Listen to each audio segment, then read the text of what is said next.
Punjab plus channel पे आपका स्वागत है। आज हम आए हैं नाड़ी वैद्य कायाकल्प, एक ऐसा नाम जिन्होंने अब तक लाखों की गिनती में उन लोगों को, जो लोग क्रोनिक बीमारियों से ग्रस्त थे, उनको एक नई जिंदगी दी है।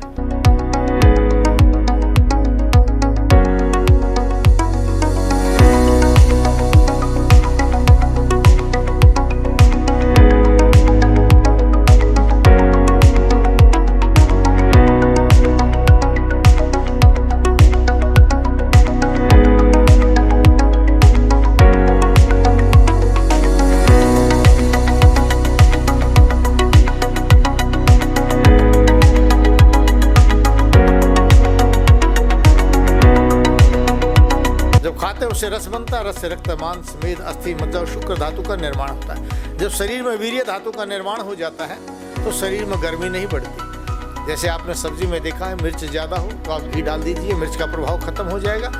इसी तरह से शरीर में बढ़ी हुई गर्मी को खत्म करने के लिए शुक्र धातु यानी वीर्य का होना बहुत ज़रूरी है। और वो शुक्र धातु का जब निर्माण हो जाएगा तो गर्मी नहीं बढ़ेगी, और शरीर में गर्मी नहीं बढ़ेगी तो दिमाग में नहीं चढ़ेगी, और दिमाग में नहीं जाएगी तो आपको डिप्रेशन नहीं होगा।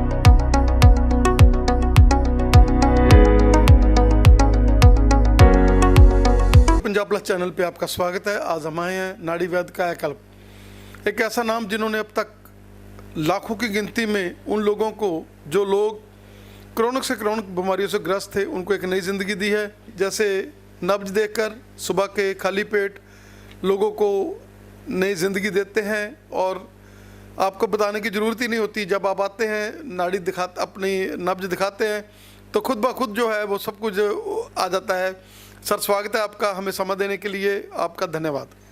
आप सभी का स्वागत है, और धन्यवाद भी देता हूं कि आप लोग जो है लोगों की सेवा कर रहे हैं, घर घर इलाज को पहुंचा रहे हैं, अच्छे वैद्यों की, डॉक्टर्स के आप प्रोग्राम देते हैं, तो इसके लिए आपका आभारी हूं।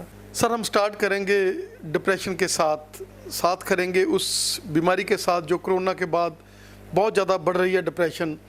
क्या कहना चाहेंगे कि डिप्रेशन, जिसके लिए लोग सालों मेडिसिन खाते रहते हैं, लेकिन एक बार बंदा नाड़ी वैद्य वालों के पास आ जाए तो थोड़ी समय दवाई लेकर उसके बाद सारी ज़िंदगी उसको इस अलाम से दूर रहता है। तो मैं आपको बताना चाहूँगा, आमतौर पर लोगों की डिप्रेशन का कारण है उनका चाय का पीना, खाली पेट गर्म पानी, दूध या फल का प्रयोग करना, या सुबह भोजन न करके दोपहर 12-1 बजे जो भोजन करते हैं, वे सभी लोग डिप्रेशन के रोगी हैं। और आज की नौजवान पीढ़ी का डिप्रेशन का कारण सबसे बड़ा यही है कि वे लोग कभी मोटे न हो जाएं, वेट न बढ़ जाए। उस वेट और पेट के चक्कर में भोजन नहीं करते, चाय पीते रहते हैं, ड्रिंक्स पीते रहते हैं, और बहुत कम भोजन करते हैं। टेंशन बहुत ज़्यादा रखते हैं कि कहीं पढ़ाई की चिंता है तो कहीं रोज़गार की चिंता है। उस टेंशन के कारण गर्मी बढ़ती चली जाती है, और वो गर्मी जब दिमाग पर जाती है तो इसी का नाम डिप्रेशन है। लेकिन दुर्भाग्य है हमारे देश के अंदर कि हम एलोपैथिक दवाओं का प्रयोग करते हैं, जबकि एलोपैथी में इसका कोई इलाज नहीं है। वे लोग आपको स्टेप नींद की गोलियां देते हैं, निद्रालु दवाएं देते हैं। उसका परिणाम क्या होता है कि आप लोग बगैर गोलियों के नींद ही नहीं आएगी। उसका साइड इफ़ेक्ट क्या होगा? आपका शरीर थका थका रहने लग जाएगा, आपके शरीर में वेट बढ़ता चला जाएगा, और आपकी भूख प्यास खत्म होती चली जाएगी। इसका परिणाम क्या होगा कि नपुंसकता आ जाएगी। औरतों में जोश नहीं रहेगा, पुरुषों में जोश नहीं रहेगा, क्योंकि हमने गर्मी को दूर नहीं किया। हमने तो गर्मी को सहन करने के लिए नशा कर लिया। लेकिन आयुर्वेद कहता है कि हमें सर्वेषां रोगाणां निदानं कुपिता हमलः तत्प्रकोपस्य हेतु प्रोक्तम विविध अहितकारी भोजनम। विविध प्रकार के अहितकारी भोजन के प्रयोग करने से मल दूषित हो जाते हैं, और मलों के दूषित होने से ही शरीर के अंदर रोग बनते हैं। रोग चाहे वो डिप्रेशन का हो, चाहे वो सर्वाइकल हो, माइग्रेन हो, बीपी हो, मोटापा हो, एड्स या कैंसर का रोग हो, या फिर वो कोई भी रोग जब डॉक्टर आपको कह दे कि असाध्य है, घर चले जाइए, उन सभी रोगों को जो जन्म के पश्चात पैदा हुआ है उन सभी रोगों को आसानी से ठीक किया जा सकता है आयुर्वेद के इस सिद्धांत के अनुसार। फिर आयुर्वेद दूसरी बात कहता है, पथ्य सेविनः किम भेषजम, अपथ्य सेविनः किम भेषजम, कि अगर आप परहेज से रहेंगे तो कोई औषधि काम नहीं करेगी, और बद परहेजी करेंगे तो फिर भी औषधि काम नहीं करेगी।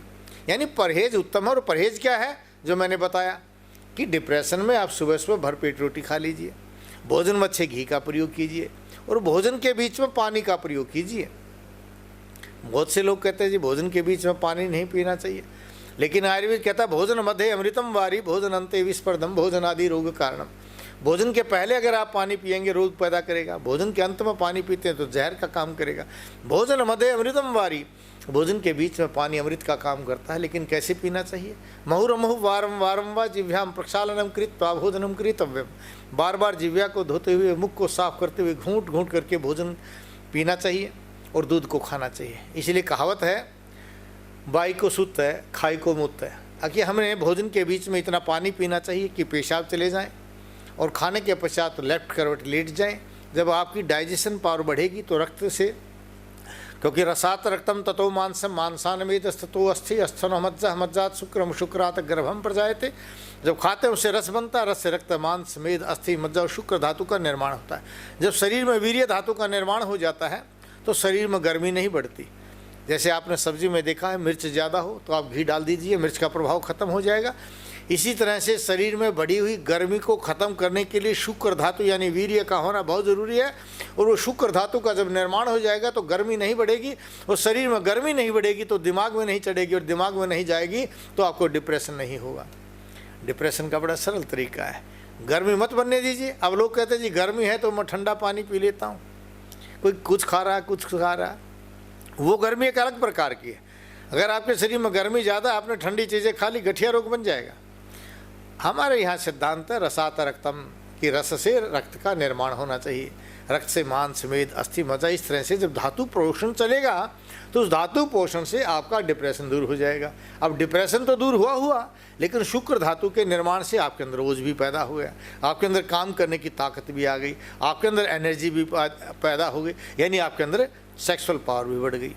और कितना बड़ा फायदा हुआ, जब आप तेज तेज चलेंगे, भाग करके काम कर रहे हैं, आपका मन खुश है तो आपकी डाइजेशन पावर बढ़ेगी। जब डाइजेशन पावर बढ़ेगी तो गैस बननी बंद हो जाएगी, और जब गैस नहीं बनेगी तो सर्वाइकल, माइग्रेन, बीपी आपकी चीज़ ठीक हो जाएंगी। यही गैस जब आपकी टांगों में जाती है तो नर्व वेरिकोज यानी आपकी पिंडलियों में दर्द होता है, नर्व वेरिकोज को पैदा करता है। यही गैस पूरे शरीर में आती है तो शरीर गिरा गिरा थका थका रहता है। यही गैस जब आपके दिमाग में चली जाती है तो ब्रेन हेमरेज हो जाता है, ब्रेन ट्यूमर हो जाता है। यही गैस जब किसी नस में आ जाती है, इसको फैला देती है तो पैरालाइज हो जाता है। यानी इस गैस के कारण आपकी बीमारियां थी, गैस को ठीक कर लिया आपने डाइजेशन पावर से, डाइजेशन पावर को ठीक किया आपने भोजन की व्यवस्था से, और भोजन की व्यवस्था ठीक हो गई तो आपको कभी किडनी डैमेज नहीं हो सकती, क्योंकि किडनी की तरफ जो गर्मी और वायु आती है तो किडनी डैमेज करती है।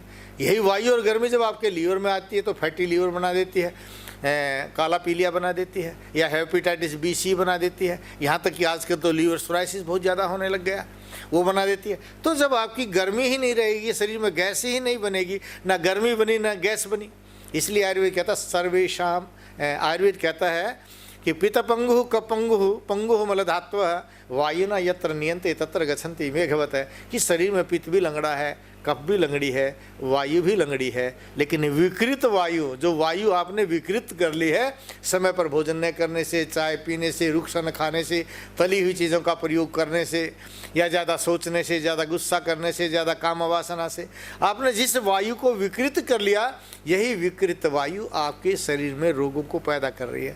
इसलिए हम नाड़ी देख करके आपका इलाज करते हैं। और उन रोगियों को विशेषकर मैं कहता हूँ जो इस सुंदर शरीर को प्राप्त करके अंग्रेजी दवाओं से परेशान हो जाते हैं, या दवा खा खा करके थक चुके हैं, डॉक्टर से परेशान हो चुके हैं, टेस्ट करा करके परेशान हो चुके हैं, कुछ नहीं मिलता, और इस सुंदर शरीर के बारे में भगवान से प्रार्थना करने लग जाते हैं कि भगवान उठा ले तो अच्छा है। उस उठ जाने से पहले, उस चले जाने से पहले एक बार नाड़ी वैद्य कायाकल्प संस्थान पर आइए, नाड़ी दिखाइए, मैं आपकी नाड़ी देखूंगा, आपके रोग का सही कारण जान करके आपको पथ्य सेविना किम भेषजम, सही परहेज बताऊंगा, क्योंकि जब आप परहेज करेंगे तो औषधि की आवश्यकता ही नहीं रहेगी, आप परहेज से ही ठीक हो जाएंगे। और अपथ सेविन है किम भेषजम, जब आप बद परहेजी करेंगे तो औषधि वैसे भी काम नहीं करेगी। तो नाड़ी दिखाइए, मैं आपके रोग का सही कारण बताऊंगा। अगर आप दूर दराज कहीं रहते हैं, आ नहीं सकते हैं, तो जो आप नंबर देख रहे हैं ना हमारे, इस किसी भी नंबर पर फ़ोन कर लीजिए, अपॉइंटमेंट लीजिए, मैं आपसे बात करूंगा आपके रोग का सही कारण जान करके, और आपको सही परहेज बताऊंगा, उसका परहेज कीजिए, आप ठीक हो जाएंगे। एक बार अवश्य आइए, जाने से पहले, उठ जाने से पहले। हमारा प्रभाव देखिए, औषधि का प्रभाव देखिए, आयुर्वेद का गुण देखिए, क्योंकि आयुर्वेद ही शाश्वत है। एलर्जी जिसके नाम के ऊपर आज लोग जो है इतने पैसे खर्च रहे हैं, और जब वो नाड़ी वैद्य वालों के पास पहुंच जाते हैं रोहतक में, तो ये एलर्जियाँ सारी भाग जाती हैं कहीं। क्या कहना चाहेंगे कि एलर्जी जिसके लिए लोग परसों मैंने ये नहीं खाना, मैंने वो छोड़ दिया, मैंने ये कर दिया, और जब वो नाड़ी वैद्य के पास आते हैं, अब नब्ज दिखाते हैं, तो वो लोग खा भी रहे होते हैं और एंजॉय भी कर रहे होते हैं। क्या कहना चाहेंगे कि एलर्जी जो एक बहुत बड़ा आज एक टैबू बना हुआ है कि एलर्जी हो गई जी, हमारे बच्चों को एलर्जी हो गई, ये हो गया, क्या कहना चाहेंगे? हमारे यहाँ एलर्जी शब्द को सिर्फ वात और पित्त की अधिकता से मानते हैं। वात और पित्त जब आपकी त्वचा में आ जाता है तो खाज, खुजली, सूखा एक्जिमा, गीला एक्जिमा, यहाँ तक कि आपके शरीर के अंदर जो है स्वित्र कुष्ठ जैसे रोग पैदा हो जाते हैं, सोराइसिस रोग पैदा हो जाते हैं, और यही सोराइसिस का इलाज करते करते सोराइटिक अर्थराइटिस पैदा हो जाता है। और जब यही गर्मी और वायु, वात और पित्त दोनों आपकी इंटेस्टाइन में आ जाती है, तो जो खाते हैं वो रिएक्ट कर जाता है। जैसे कहते हैं वीट एलर्जी हो गई, कोई कहता है धुएं की एलर्जी हो गई, कोई कहता है कि चने की एलर्जी है, कोई कहता है कि आपको गेहूँ नहीं खाना है, गेहूँ की एलर्जी हो गई, वीट एलर्जी हो गया, आपका मिल्क एलर्जी हो गई आपकी, क्योंकि आपकी वात और पित्त के कारण इंटेस्टाइन कमज़ोर हो जाती हैं। और जब आपकी आंतें कमज़ोर हो जाती है तो सहन शक्ति यानी इम्यूनिटी पावर कमज़ोर हो जाती है। उस इम्यूनिटी पावर के कमज़ोर होने से शरीर में पित्त बढ़ जाती है और वायु बढ़ जाती है, और पित्त और वायु जब किसी स्थान पर आ जाती हैं तो वहाँ के रोग पैदा कर देती है। हम तो कहते हैं चाहे आपको वीट एलर्जी है या फिर आपको इंटेस्टाइन के कारण एक एलर्जी और रहेगी, जिसको आप कहते हैं ना कि एलर्जिक अस्थमा हो गया, वो एलर्जिक अस्थमा भी वात और पित्त है। जब आपकी नाड़ी कमज़ोर हो गई, आपकी इंटेस्टाइन कमज़ोर हो गई, तो खाए पिए भोजन का वो कफ बनाती है, और वो कफ जो है वायु के द्वारा और गर्मी के द्वारा जब आपके दिमाग में चला जाता है तो माइग्रेन पैदा कर देता है, आँख में चला जाता है तो चश्मे चढ़ जाते हैं, वही कफ जब आपके बालों में आ जाता है बाल सफ़ेद हो जाते हैं।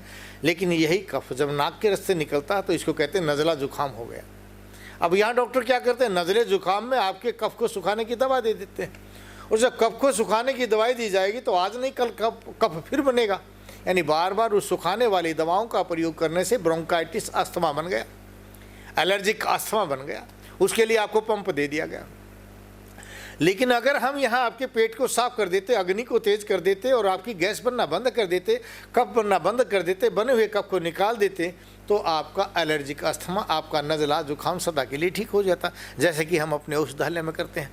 और रही बात आपको वीट एलर्जी की या मिल्क एलर्जी की या किसी भोजन की या मिट्टी धूप की, अगर आपकी इंटेस्टाइन मजबूत है तो आप कुछ भी खिला दीजिए, लक्कड़ हजम चूर्ण हो जाएगा।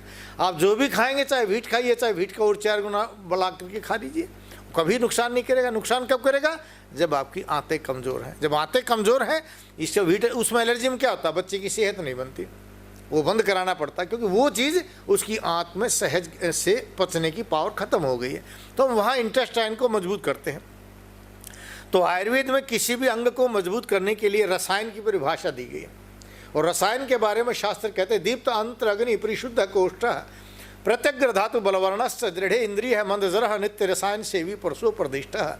जो पुरुष रोजाना रसायन का सेवन करता है उसके बारे में शास्त्र कहते हैं कि उसकी अग्नि प्रदीप्त हो जाती है। यानी आपके शरीर में 13 प्रकार की अग्नियाँ हैं, 1 जठराग्नि है, 5 भूताग्नि और 7 धात्वाग्नि है। ये 13 प्रकार की अग्नियाँ जब प्रज्वलित हो जाती हैं तो सभी धातुओं का सही रूप से निर्माण होकर के शरीर में ताकत बन जाती है। और इस अग्नि से परिशुद्ध कोष्ठ, जो आपकी कोष्ठ है वो शुद्ध हो जाए, यानी आपके स्वेद वह कोष्ठ जिससे पसीना ठीक आए तो त्वचा के रोग ठीक हो जाएंगे, सोराइसिस, स्वित्र कुष्ठ ये सब चीज़ें दूर हो जाएंगे, सूखा एक्जिमा, गीला एक्जिमा दूर हो जाएगा। प्रत्यग्र धातु बलवर्ण से आप किसी भी धातु और बलवर्णी का सही रूप से निर्माण होने लग जाएगा। अब आपने कोष्ठों को जब शुद्ध किया तो मूत्र वह कोष्ठ ठीक हो जाने से यूटीआई जैसा रोग ठीक हो जाएगा, आपके फिब्राइड ठीक हो जाएंगे, आपके बच्चादानी में गांठें बनी वो ठीक हो जाएंगी, या प्रोस्टेट बढ़ रहे हैं तो प्रोस्टेट ठीक होते चले जाएंगे, क्योंकि मूत्रवाह संस्थान आपका अच्छे से साफ हो जाएगा। और मलवाह संस्थान अगर आपका साफ होगा, यानी पक्वाशय अगर आपका साफ होगा, तो आपको हाइटस हर्निया, संग्रहणी है, आपका इंग्वाइनल हर्निया, आपका टेस्टिस का हर्निया, हाइटस हर्निया, ये चीज़ें आपकी दूर हो जाएंगी। बार बार डॉक्टर जो आपका ऑपरेशन करते हैं वो ऑपरेशन आपके दूर हो जाएंगे, क्योंकि आपको रसायन का सेवन करा दिया जाएगा।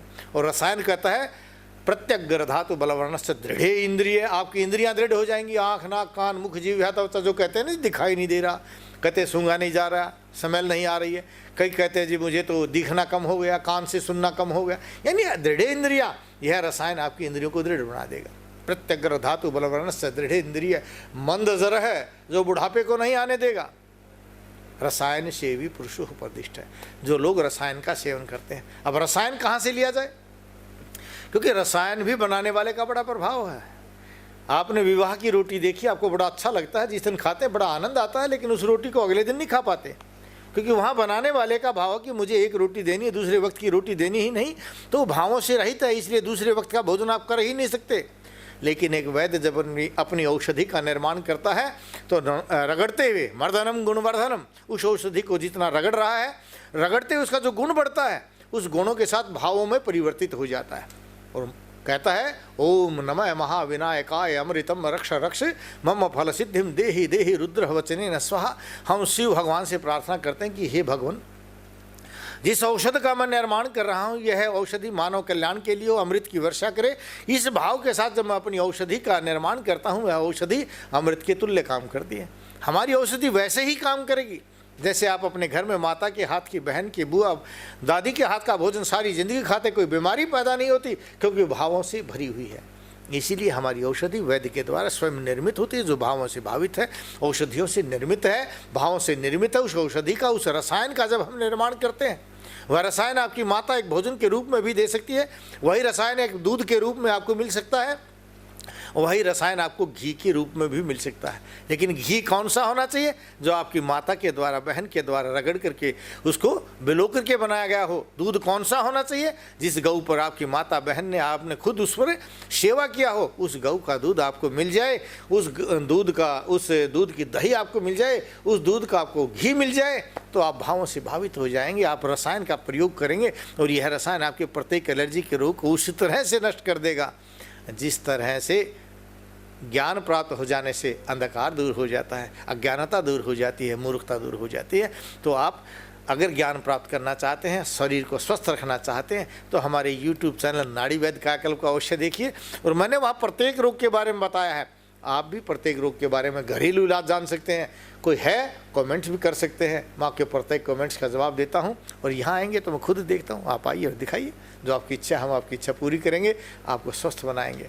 हमें आपके पूर्वजों की तरह से, जिस तरह से हमारे पूर्वजों ने इस देश से अंग्रेज़ों को भगाया है, हमें और आपको मिल करके इस देश से अंग्रेजी दवाओं को भगाना है, घर घर आयुर्वेद लाना है और सबको स्वस्थ और खुशहाल बनाना है। सर क्या कहना चाहेंगे कि शुगर जो कि हर तीसरे या चौथे बंदे को हो रही है, और उसके साथ साथ हम बीपी की बात कर लें, हार्ट की बीमारियों की बात कर लें, बहुत सारा जो आज जो यूथ है, पहले तो ये 40-50 साल के बाद ये चीज़ें आती थी, लेकिन आजकल 30-35 साल में होने लगी, क्या कहना चाहेंगे? शुगर आयुर्वेद में प्रमेह रोग के नाम से जाना जाता है, यानी इंसुलिन की मात्रा को कम या ज़्यादा होने को हम शुगर कहते हैं, डायबिटीज़ कहते हैं। लेकिन आयुर्वेद में शुगर को प्रमेह रोग कहा गया। प्रचुरम वारम वारम वा मेहन मूत्र त्यागम करोति इति प्रमेह, यानी प्रमेह रोग की परिभाषा है कि पेशाब का ज़्यादा आ जाना, बार बार आना, या पानी पीते ही भाग जाना पेशाब करने के लिए।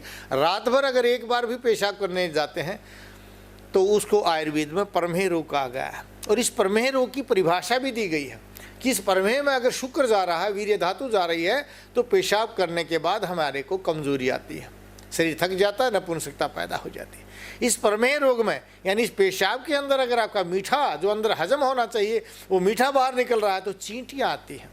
इसी प्रमेह रोग में शुगर अगर आपकी मेद धातु आ जाती है तो घाव नहीं बढ़ते हैं, सांदर में, शुक्ल में है, इक्षु में, इस तरह से प्रमेह 20 प्रकार का कहा गया है। उन सभी प्रकारों को आयुर्वेद के अनुसार मैं बताता हूँ कि गैस का बनना, जो परमानेंट आपको गैस बन जाती है ना, ये भी आयुर्वेद में शुगर का रोग है। आँखों से कम दिखाई देना, रात को सोते समय पिंडलियों में दर्द, जलन, भड़क का हो जाना, शरीर का सुन्न हो जाना, या चींटियाँ सी चलना, या कहीं कहीं दर्द हो जाना, या दूसरी भाषा में कहिए सर्वाइकल, माइग्रेन, बीपी, डिस्क की प्रॉब्लम, नर्व वेरिकोज, ये सभी शुगर के भेद हैं। इसलिए मैं कहता हूँ कि आपको अगर ये लक्षण आ गए तो अंग्रेजी डॉक्टर के पास जाने की आवश्यकता नहीं है, क्योंकि वो आपका बीपी अगर हो गया तो बीपी की दवाई आपको सारा ज़िंदगी खिलाएंगे, क्योंकि वो तो खून को पतला करने की दवा देते हैं। उनको कारण तो पता ही नहीं, क्योंकि उनके कारण में तो टेस्ट बताएंगे, पैथोलॉजी टेस्ट में कहीं शुगर आया नहीं, और शुगर आया नहीं तो वो इलाज नहीं करेंगे, और जब इलाज नहीं करेंगे तो इसलिए बीपी की सदा दवाई खानी पड़ेगी। और खाते खाते भी परिणाम क्या निकला कि आपको अटैक आ गया। ये तो रही बात आपके बीपी की, क्योंकि आपके बीपी के कारण को दूर करना चाहिए। उसका कारण क्या था? आयुर्वेद के अनुसार प्रमेह।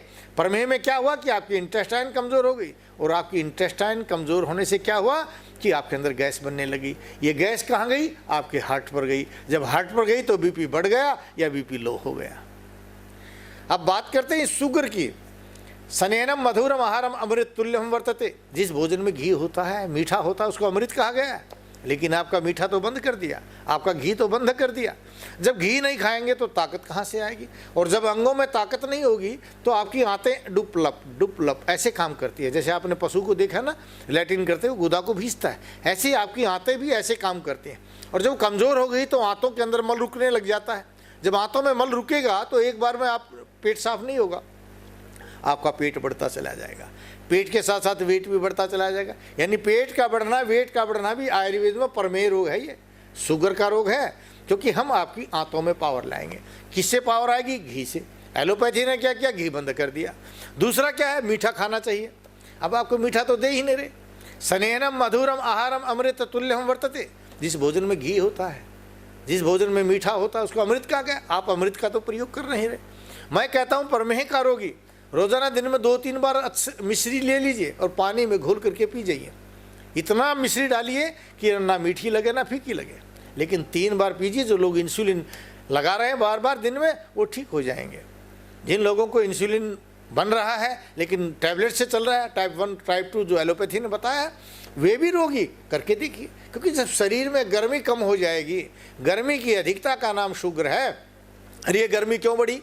आपने जो चाय का प्रयोग किया। चाय गर्म होती है, और चाय का गुण क्या है? लघु, रुक्ष, उष्ण, तीक्ष्ण, कटु, तिक्त और कषाय। ये चाय के गुण हैं, और यही गुण वायु के हैं। जब आप दिन में 3 बार 4 बार 5 बार चाय पी ली तो आपकी वायु बढ़ गई। वायु बढ़ने का मतलब वो विकृति हो गई, और जब आपकी वायु विकृत हो गई, यही तो रोगों का कारण है। इसी विकृत वायु के कारण वातज प्रमेह रोग पैदा हो गया, जिसको हम असाध्य कहते हैं। जो मोटापा लाता है और वातज प्रमेह पैदा हो जाता है, उसको असाध्य कहते हैं।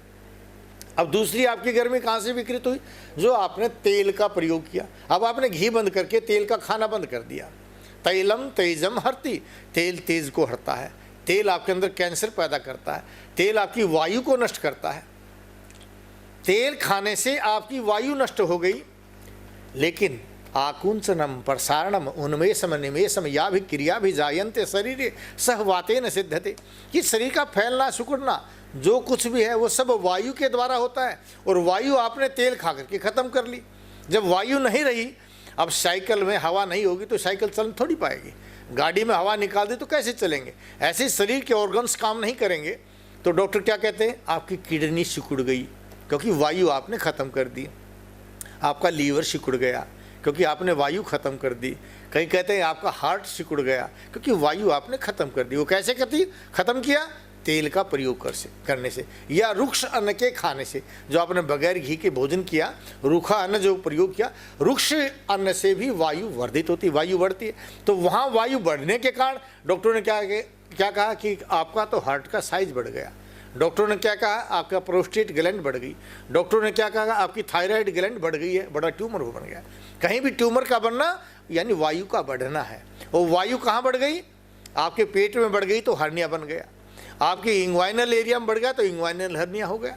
टेस्टिज आ गई तो टेस्टिज बढ़ गई, टेस्टिज का हर्निया होगा। कहाँ से पैदा हुआ? जो आपने रुक्ष अन्न खा करके, चाय पी करके, या बगैर घी का प्रयोग करके आपने जिस अन्न का प्रयोग किया उससे आपके अंदर वायु बढ़ गई। और इसी वायु की विकृति और पित्त की विकृति जब आपके पैनक्रियाज में आती है तो इंसुलिन बनना बंद हो जाता है, और जब इंसुलिन नहीं बनता, बीटा सेल्स इंसुलिन नहीं बनाते, तो कहते हैं आपको शुगर हो गया। अब हमें क्या करना चाहिए? यहाँ आपके पैनक्रियाज को पावर देने के लिए, बढ़ी हुई गर्मी और बढ़े हुए वायु को खत्म करने के लिए घी का प्रयोग करना चाहिए। उस गर्मी को खत्म करने के लिए प्रमेह यानी मिश्री का प्रयोग करना चाहिए। मिश्री को पानी में घोल करके लेंगे तो ठंडी हो जाएगी, जो आपको ताकत देगी, आपके शुगर को दूर करेगी। और इसी मीठे को अगर उबाल करके लेंगे तो आंवटी बन जाएगी, जो गर्मी करेगी तो आपके शुगर को बढ़ाएगी। गर्म पानी से भी आपका शुगर बढ़ता है क्योंकि गर्मी बढ़ती है। गर्म अन्न खाने से, जो आप चपाती गरम गरम खाते हैं ना, ये सभी बीमारी का कारण है। कम से कम 1 घंटा पहले बने हुए भोजन का प्रयोग कीजिए, आपका शुगर दूर हो जाएगा। भोजन के बीच में पानी पीना शुरू कर दीजिए, आपकी कब्ज और गैस बननी दूर हो जाएगी। अच्छा, घी खा करके देखिए, जैसे सब्जी में मिर्च ज़्यादा होती है ना, घी डाल दीजिए, मिर्च का प्रभाव खत्म हो जाएगा।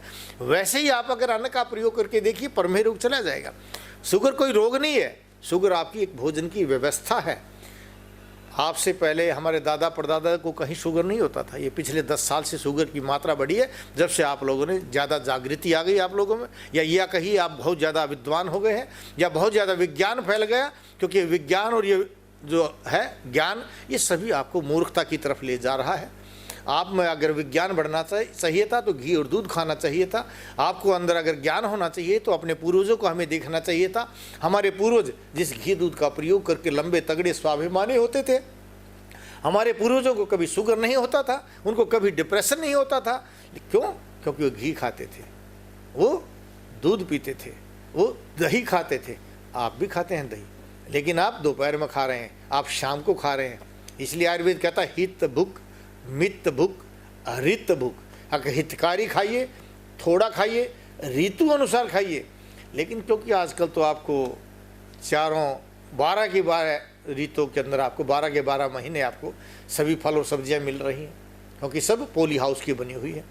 इसलिए हम कहते हैं कि जो चीज़ सस्ती हो जाए उसको खाइए। इसका मतलब वो सीजनल है। जो महंगे छोड़ दीजिए, वो महंगी सब्जियां आप एक स्टेटस तो बना सकते हैं, महंगे फल आपका स्टेटस तो बना सकते हैं, लेकिन रोगों के घर हैं। जब सस्ता हो जाए तब उसका प्रयोग कीजिए। हितकारी खाइए, थोड़ा खाइए, ऋतु अनुसार खाइए, आपको शुगर हो ही नहीं सकता। सुबह 4 से 9 के बीच में भोजन कर लीजिए, शाम का भोजन भी 4 से 9 के बीच में कर लीजिए। दिन भर भोजन मत कीजिए, कभी आपको शुगर ही नहीं होगा। फिर भी अगर शुगर हो गया, इंजेक्शन लग रहे हैं, कई बार लग रहे हैं, तो पहले 15 दिन में ही मैं आपके इंसुलिन बंद करा दूंगा, महीने में इंसुलिन बंद करा दूंगा। गोलियां पहले 15 दिन में बंद हो जाती हैं, लेकिन मैं मीठा भी खिलाऊंगा, मैं घी भी खिलाऊंगा, मैं भरपेट खिलाऊंगा। ना वेट बढ़ेगा, ना पेट बढ़ेगा, ना आपका शुगर बढ़ेगा, आपको ठीक होते चले जाएंगे। ना आपकी आंखें कमज़ोर होंगी, ना आपके घुटने कमज़ोर होंगे, ना आपकी सेक्सुअल पावर कमज़ोर होगी, ना आपको गैस बनेगी, ना आपके हाथ पैर सुन्न होंगे, ना आपकी कमर में दर्द होगा, ना आपको सर्वाइकल होगा, ना आपको माइग्रेन होगा, ना आपको बीपी बढ़ेगा, ना आपको हार्ट की कोई बीमारी होगी। आपकी किडनी को मैं पावर दूंगा, आपके लीवर को मैं पावर दूंगा, किसी प्रकार का रोग नहीं बनेगा, क्योंकि मैं आपको अमृत खिला रहा हूँ। मैं आपकी डाइजेशन पावर बढ़ा रहा हूँ। आहार जन्य इस शरीर के अंदर मैं आपसे रोग से लड़ने की पावर दे रहा हूँ, क्योंकि मैं आपको रसायन खिला रहा हूँ। रसायन के बारे में हमारे एक उर्दू के शायर ने कहा है, दवा और दर्द बोल उठे उसे तासीर कहते हैं, जो बना दे शरीर कुंदन का उसे अक्षीर कहते हैं। ये जो आपके शरीर को सोने की तरह से बना दे। और दवा और दर्द, दवा खाते ही पता चल जाए कि मैंने दवा खाई है, और दर्द भी तुरंत भागने लग जाए, बीमारी भी कुलबुलाने लग जाए, तो उसको रसायन कहते हैं। दवा और दर्द बोल उठे उसे तासीर कहते हैं, जो बना दे बदन कुंदन का उसे अक्षीर कहते हैं, उसको रसायन कहते हैं। उस रसायन का मैं प्रयोग करता हूँ, खुद उसका निर्माण करता हूँ। आप भी रसायन का प्रयोग करके इस शुगर जैसी महामारी से बच सकते हैं। आपकी किडनी डैमेज नहीं होने देंगे, आपके लीवर में सोराइसिस या हेपेटाइटिस बी सी जैसा कोई भी भयंकर रोग आपको परेशान नहीं करेगा। और सबसे आम जो रोग है, जो सबसे छोटा रोग है यानी शुगर, इस शुगर को तो हम जड़ से ही ख़त्म कर देंगे। अधिक जानकारी के लिए टीवी स्क्रीन के नीचे जो आप नंबर देख रहे हैं, किसी नंबर पर फ़ोन कर लीजिए, अपॉइंटमेंट लीजिए। मैं आपको रोगों से मुक्त बनाऊंगा, क्योंकि मैंने आयुर्वेद को पढ़ा है, मैंने आयुर्वेद को जिया है। मैं आपको भी स्वस्थ रखूँगा और स्वयं को भी स्वस्थ रखूँगा। यही हमारा और आपका लक्ष्य है। सत्यप्रकाश आर्य जी, आपने हमें समय दिया और इतना कीमती समय, और हमारे दर्शकों को क्योंकि जो भी दर्शक इस चैनल के माध्यम से देख रहे हैं, कोई शुगर से परेशान है, कोई हार्ट की बीमारियों से परेशान है, आजकल हर बंदा जो है परेशानियों में डूबा हुआ है, लेकिन आपने तो जड़ ही ख़त्म कर दी कि आप एक बार आएँ और मिलें। अगर कोई बीमारी है, अगर नई बीमारी, तो आप हमारा यूट्यूब चैनल देखें, उस पर देखकर आपको बीमारी होगी नहीं, क्योंकि हमने आपको सारे औषधियाँ उसमें भी बताई हुई हैं। सर, आपका हमें समय देने के लिए बहुत बहुत धन्यवाद। आप सभी का धन्यवाद, और आपसे धन्यवाद हम तभी चाहेंगे जब आप हमारी बताई बातों का प्रयोग करके अपने आप को स्वस्थ बनाएंगे और अंग्रेजी दवाओं से रहित हो जाएंगे। आप स्वस्थ होंगे, आप समृद्ध होंगे, आप खुशहाल होंगे, यही मेरी भावना है, यही मेरी कामना है। आप सभी को मेरा नमस्कार।